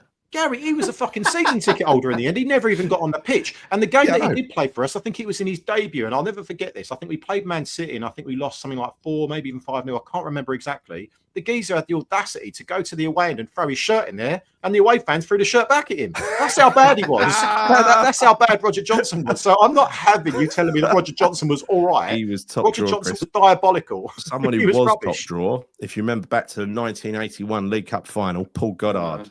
He was incredible. What a player Paul Goddard was. And you know what? Our 1985-86 championship, almost championship winning side, what would have happened if Paul Goddard had not got injured early on and Frank McAvenny had to go and play up front? Yeah, good fact. Andre Yarmolenko, I will always remember that goal that he scored. Yeah, of course. What a night that was. He was a very, very good player. I just think we also got him at the kind of probably more of the latter stages of his career when he was younger. He got a massive injury, didn't he? Achilles injury as soon as he joined us. But he was very good technically, very, very good player. Excellent. I liked him out of it a lot. I loved him. I really liked him. Yeah. David Speedy. Listen, he scored a lot of goals for us, Speedy, in the Division 1, didn't he? The old Division 1. Didn't he score promoted, wasn't it? Yeah, didn't he score a goal against Cambridge, and then was all the fans ran on the pitch. Yeah. Pablo Armero, left back, Colombia. Addy Coca, that's 70s. God. David Kelly, I remember that. Gal, let's just go through the random ones. This one's very random. This one I like. Do you remember him? Yaniv Katan. Do you remember him? Can I just do this one? Can I do this one? Henry Lansbury, on loan from Arsenal, he was. He's the nephew of the geezer across me close. Oh, really? Roger's nephew. He is. Yeah. When he was playing for West Ham, he let me know. Christian Daly was a good player. He turned out to be a bit of a cult hero. You know, when I last saw Christian Daly was when I was doing park run over Raphael's Park and done 30, didn't reach me 50. But his daughter, who's like, she's fucking ultra fit, right? He was standing on. He was obviously. She's obviously an athlete. He was standing on the side coaching her with a stopwatch, and she was fucking. Honestly, she ran 2 park runs. I think she ran a 10K almost. You know how these runners, our proper runners run. They literally go at full pelt all the way around. Full pelt for me anyway, right? That's what she was doing. It was mad. David Cross, fantastic. Been evicted from the club, David Cross, for not towing the company line. He's not invited to do corporate anymore. Steve Jones, Soap Factory. Ian Right, who couldn't believe we were singing Ian Right after being. He done quite well for us, didn't he? He did. I really liked having him there. That was a really fun team. He said that was the most fun dressing room he's ever been in. It always helps when you score on your debut, right? And he scored against, from memory, Sheffield Wednesday away on his debut. He was such a character. He must have been a nightmare to play against. Such a big mouth, right? Such a big mouth. But hilarious when he's on his side. Weren't he? Yeah, he went from Ian wank to Ian right overnight, and he really loved that, you know. Mervyn Day, Mervyn on your line. We replaced him with Phil Parks. The rest is history. David Connolly. I thought we were just doing strikers. We seem to be going across every single position on the pitch right now. Look, just one. Okay, let me just do one more. Right, one more. Well, no, 2 more. Mark Vivian Foe, rest in peace. What a great player he was. What a fucking great player he was. And let me just do this one because I went to Phil Parks' daughter, Marie Parks, went to her funeral, and I was wearing the L75 Cup Winners shirt, the retro thing, because it was club colours only. Standing room only by the time we got there. I was carrying a bit of weight at the time, and I had a big pair of tits, a bit smaller now. I was sitting there, and about 10 feet away was Alan Taylor staring at my tits. I thought, shall I get him to sign me tits? What the hell? Yeah. Oh, Ili Dumitrescu. Do you remember the game we played against Manchester United at Upton Park? And I think we were 2-0 down. And then Ili Dumitrescu, he played the whole game, if memory serves me right. And he was unbelievable. He was running on empty by the end of that game. The best game he ever played for West Ham. And then we brought on Harvey Nichols himself, Florian Radicaju, and he scored, bent it into the bottom corner under Schmeichel. And then Dixie scored the decisive penalty, didn't he? I think it was that, and it was 2-2. What a game that was. If you look at a 1975 team photo, you'll see this guy, Anton Alchulikowski, right? I had to try and pronounce his name because I wanted to memorize all of the players in that picture when I was younger. I really struggled with his name. I've got it now.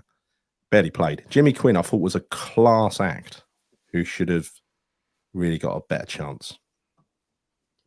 And finally, for me, you can pick one each in a minute. Mike Small gave me one of the funniest days out at Highbury ever, where we beat them 1-0 when I was sitting I got tickets from Touts with my sister, and we were sitting on the side in amongst the Arsenal fans. 10 of us stood up and started dancing when Mike Small put it into the top corner.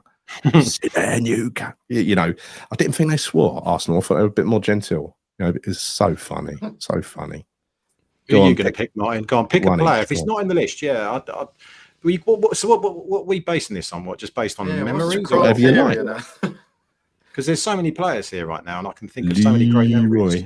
Leroy, I love Leroy. You know, I'm going to go with this just because I just happened to see it, and that's Carlos Tevez, because obviously world-class player. I felt really sorry for Carlos Tevez because when he came into the West Ham team that season, he got us. But hold up, right? So when he came into the West Ham team, and I always thought this, and I still do think about it now sometimes, is that if Dean Ashton hadn't sustained that injury, could you imagine what Carlos Tevez and Dean Ashton would have been like playing in that front two? It would have been unbelievable. I mean, it really would have been unbelievable. And I think Carlos Tevez, annoyingly, for some strange reason, Alan Pardew decided to play him on the left wing. He didn't play him up front. And I think it was only when Curbs came in, he played him up front. And I can remember so many games that season where Carlos Tevez was playing and he was so close to scoring. He'd hit a post, he'd hit a crossbar, just could not score for love nor money. And it took him, I can't remember how many games, like 18, 19 games before he notched his first goal against Spurs, which was, I think, the free kick. And he went wild and ran in. And I remember going to that game. I know we lost it 4-3, but Jesus Christ, it's games like that, atmospheres like that we miss about Upton Park, you know. And the funny thing about this is, and one thing I've got to say before you mention your player in Martyn, is loads of these players that we're talking about, of course, they are players that played for us, most of them at Upton Park.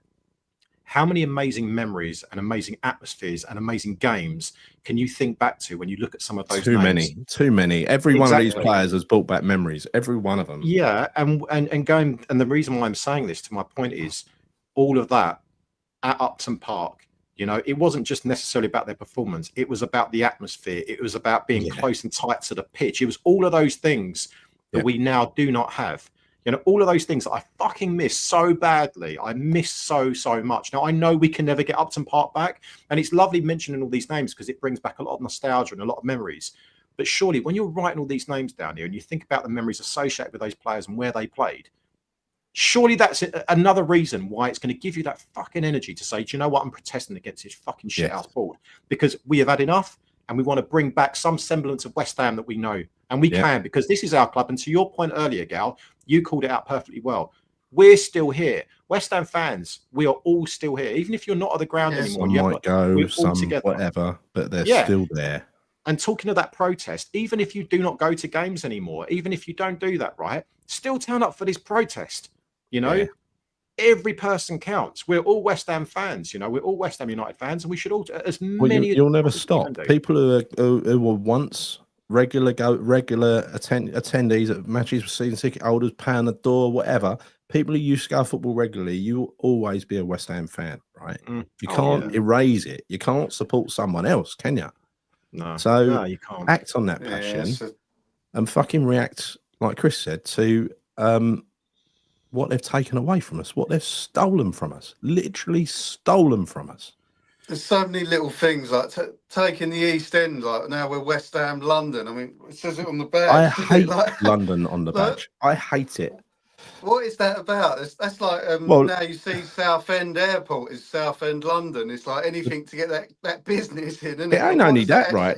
I like this badge, the one that's behind me, right? That is a proper badge. Yeah. I don't care that we moved away from the bowling ground. That was the badge. Yeah. We never fucking had a castle look like that anyway. We had something look like a bad version of Disneyland, didn't we? For a few years. But yeah, what they've done there is they brought in the designer from Arsenal to create the West Ham badge, which is why it fucking looks like the Arsenal badge, pretty much, right? Simple, modern fonts, a few silly little details that are supposed to be sentimental, but they're cynical, not sentimental. Like the Thames Ironworks thing. That was a little ploy to make money out of the Thames Ironworks kit. Of course it was. But no, you're right about that badge, though, Gal. That for me is synonymous with West Ham. It always will be. You know, particularly during when I was growing up, that was the West Ham badge. And Always honestly, it's things like that, you know, that just frustrates the fucking hell out of me because I just wish we kept that badge. Yes. You know, that took for me, that took a lot of the soul out of West Ham just by changing our badge. It did. Totally. You know, it's something we've never even really spoken about before is changing the badge, let alone changing the fucking stadium. But that's a big thing. I mean, it's a massive thing. And it's an easy thing to change. If a new owner came in and said, right, we ain't having this London crap on the shirt anymore, we're going back to the old one, straight away the fan base would be like, wow. Yeah, they would never sold as many shirts, Martin. They wouldn't have sold them, and they won't sell them. But I remember seeing some leaks, like there were leaked documents or whatever about that badge being designed, and it was all the basis around it was it's easier to print and it's easier to work with. Also, they own the rights to that one. They didn't own the rights to the old one. Oh, that's the obvious thing. Did you remember this? Do you remember this from Richard B? West Ham Olympic. She was actually promoted at one point to get the Olympic Stadium. We're going to rename our club West Ham Olympic. She actually said that. Yeah. And what is it she said on that Sky TV program?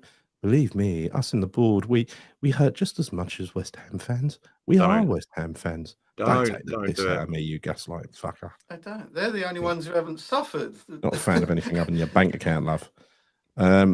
God, sorry, guys, getting angry before we go, what were we saying about the Crystal Palace game this weekend? I mean, first and foremost, protests, right? So let's talk about let's one more plug for the protest, please, people. I'm not just doing it for the sake of it.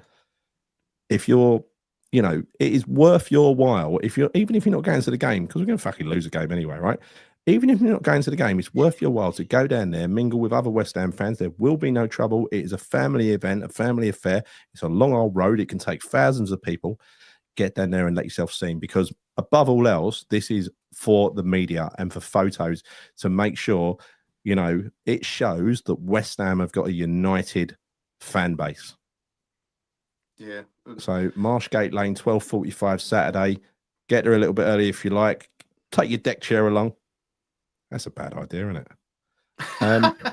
And when you finish with your deck chair, bring it into the London Stadium and sit in the beer garden with it. You know? You can't do that. Bring your towel. Bring your swimming costume. You'll be all right. You're going to put a pool in there next year. Yeah, they probably will. Yeah. Don't rule it out. Don't rule it out. So so that's it. Chris, you were saying? No, I was just saying. What's your prediction for the Crystal Palace game this weekend? We might let's talk about it because I think we're going to get beat, and I'm going to go West Ham 1, Crystal Palace 3. Sadly. Yeah, I can't see us. There'd have to be some serious, drastic improvements, but the set pieces alone is, unless he takes. I'm going to recount. I'm going to recount. Right, I'm going to go draw. I'm going to go 1-1. Wow. I'd expect some sort of reaction from the player. There must be some sort of passion there. But what worries me is if we set up with that zonal thing, it's not hard to work it out, is it? No, it's not. How many goals have Crystal Palace conceded this season? 1. Yeah. We've conceded 11, which is the most in the league. Well, there you go. So on that basis, we're going to lose. I'm going 2-1 to Palace. I'm going to go with 3. I'm going to go with 3-1 Palace, Gal. You said the way I moved away from your 3-1, so you could have it. Well, it is my result either way. When we win or lose, you know, I always say 3-1. I think we will get beat. I really hope that we don't. Obviously, I hope that we don't. But it doesn't change anything. Kent says, will they be checking on the bridges to see if you've got a ticket, stopping people going any further? Well, I'll tell you what. No. Get yourself a picture of a ticket. Yeah, it's not hard. They can't do that. There's too many people that will be They there. can't do it. They never check the tickets on the bridge, right? They never check the tickets on the bridge. And I think I'm right in saying you don't need to go across the bridge to get there, right? Because if you look at this, hang on, because cars drive into it, right? You don't have to go across the bridge. No, You can go under it. Yeah, I'll find some more details of this route and the best way in, which looks like right here by the railway bridge. And this has been properly organised. It isn't just like fans turning up and let's see how it goes. They've walked the route with the police and everything. This has been properly planned. They've got to have stewards there with megaphones. This is a proper protest. This is not just like, let's see how it goes. This is proper. And this is only the start of it. I believe there's a big number of people meeting out there that you need a ticket to get over the bridge. Well, you don't. No, you don't. No, that's just a security check. Public right. I believe, guys, also that there's a huge amount of people meeting by the carpenters as well. I think that's also part of the route, isn't it? So I think probably that's where I'll end up going, and I think that's at 1 o'clock actually. 1 o'clock. I will as well. I will head to the carpenters as well. Yeah. I'm meeting someone at Stratford Station, and we're going to go to the carpenters apparently. Yeah, I think Hammers United are going to be there, aren't they? They're going to leave. Yeah. Oh, there's not too much goodness coming in from these predictions. Oh, Basil went to 0-0. Be lucky to get 0, Barry. Potter will win his way and buy himself some time. Yeah, I just can't see it and the reason I say that is because I don't think we've got it in us as a team. I think the minute we concede, even when we're winning, like against Wolves, we just capitulated. Yeah, we do. I mean, key is the first goal, because I think if we concede the first goal, we just absolutely fold. Yeah. Like a pack of cards. So you reckon we're going to go low block, Richard? Low block all the way. Well, that's what he tried to do last year, wasn't it, against Palace? He tried to negate, he tried to cancel the game out. And to be honest, if it wasn't for a mistake by Soler in the second half, it probably would have ended 0-0, to be honest. But all they need to do is bombard us with corners this year, let's be honest. I know. They're a solid, well-drilled team, they are. They're very good. That's not an easy game to win, that. If he doesn't drop JWP, we are definitely getting slaughtered. He won't. He won't drop him. So what is the starting lineup? I want to see Magassa, Fernandez and Paquetá. Yes. Somerville and Bowen. And then... we're going to see the team bloody win. We don't want to see JWP. We want to see Magassa start. And he bloody should, because Souček's banned for 3 games, thank God. Even though it was the worst, it was the wrong one of the two you want to see get banned. Because without him, we're vulnerable, even more vulnerable at set pieces. Yeah, for sure. Yeah, he definitely offers something in that respect, doesn't he? That's the problem, yeah. The best way is put in Mill Lane, DLR, drop you right in the middle of the protest. There you go. Thank you, Barry. Bazza 252. Yes. I'm going to get there probably I'll probably go carpenters, actually, Chris. Yeah, I'm going to get there for 1 o'clock as well, actually. You're going to get for when? For 1 o'clock on Saturday. It's 12. Obviously, Saturday. Chris, you'd be 15 minutes late. No, I think I'm pretty sure there's a huge amount of people meeting at the Carpenters at 1 o'clock. Very tardy of you, I'm sure it's 1 o'clock at the Carpenters. I'm sure. I'm absolutely convinced it is. Well, no, when you read the official announcement I should read it out again now. But are they not walking that way so they get to the Carpenters by about 1 o'clock? I shall read it to avoid any confusion. Yeah. Palace protest. Someone messaged me about this and said it was 1 o'clock. So here we go. We must build a bigger demonstration than ever before. Right. First step, we will line the route along Marshgate Road Lane from Pudding Mill Station up to the director's entrance to the London Stadium before the Crystal Palace match. And all are meeting the police to make the arrangements accordingly. This will be the start of a sustained season-long campaign and a series of protests, which must be vigorous but within the law. No violence, people. If you want to be violent, don't turn up. There will be families there, right? That is important. We lose all credibility the minute anyone kicks off. And don't put it beyond the owners of this club to put a few people in there to try and wind people up. Yeah? Yeah, 100%. Yeah. Right. So be careful. Be careful. Don't fall for it. Don't fall for it. Right. So that's the instructions. So you were sort of right, Chris, but I'm pretty sure. It's 1 o'clock. I think a lot of people are meeting at 1 o'clock at the Carpenters. That's what I'm going to do anyway. Well, it doesn't matter, right? It's 12:45 when it's going to start. If people are meeting at the Carpenters at 1, it's basically right on the route to that road anyway, isn't it? So it'll be shortly after, but it's supposed to take place before the game. Yeah. Yeah, obviously. Yeah. Yeah. So I urge all fellow Hammers to join us at Marshgate Lane this coming Saturday from 12:45. Remember those who came before us and those we travelled to watch the Hammers who are no longer with us. What would they say if we did nothing? Is Andy Chris's point. Some say Brady has destroyed our fan base. Let's prove them wrong. And that's something I believe in wholeheartedly. That West Ham fan base is still there. It's all that's left of Upton Park. Do you know, let me tell you something, Gal, and I've never said this before, right? So when I go to games, and I kind of do this a lot, even my son doesn't know this, I do this all the time. When Bubbles rings out before the game, what I do is I close my eyes for maybe a second or two. I always do it. No one looks, probably think I'm being a bit weird, but I close my eyes. And the reason I close my eyes is because it makes me feel like I'm back at Upton Park sometimes again. But it also makes me feel sometimes it's the only piece of nostalgia, the only memory that I can grab back of me being there with my granddad at West Ham, at Upton Park. And then I open my eyes up and then I see the reality of what we actually have right now. And that reality, it just doesn't resonate with me like Upton Park did. And I think for anyone that ever did go to Upton Park and has those types of memories, which everyone does that has been to Upton Park, really think about that because, you know, we went with family. You know, this is a generational thing. We went with our grandparents, our fathers, or whoever, right? Our family. This has gone on for years and years and years. Now, I know, and look, people out in the media to go on about, yeah, but you've moved from there now. You shouldn't harp on about the past. Well, actually, on the contrary, we should do, because every single thing that was promised to us, and I'm not going to talk about Champions League football because, you know, that's irrelevant, but so much of what was promised to us was not delivered. And just remember what we walked away from. And I know I keep repeating myself and we keep repeating ourselves over this again and again and again, but I think we need to, because we cannot ever forget. We can't forget what we moved away from. We literally did have our heart and soul ripped out of that club in so many ways. So many ways. So if you care truly, passionately about West Ham United, then turn up. We need to get people turning up in their droves. Go down there, fucking protest and try and retain what was ours. Because this always will be ours. These fuckers are here temporarily. You know, the key thing here is to make sure it's as temporary as possible. We get them out as quickly as possible. But yeah, so that's kind of my thoughts. All of us love West Ham. And the vast majority of us want Brady and Sullivan to stand aside. But the big question for you watching is, will you stand up and fight for West Ham's very heart and soul? Or will you stand by and do nothing? That's the question.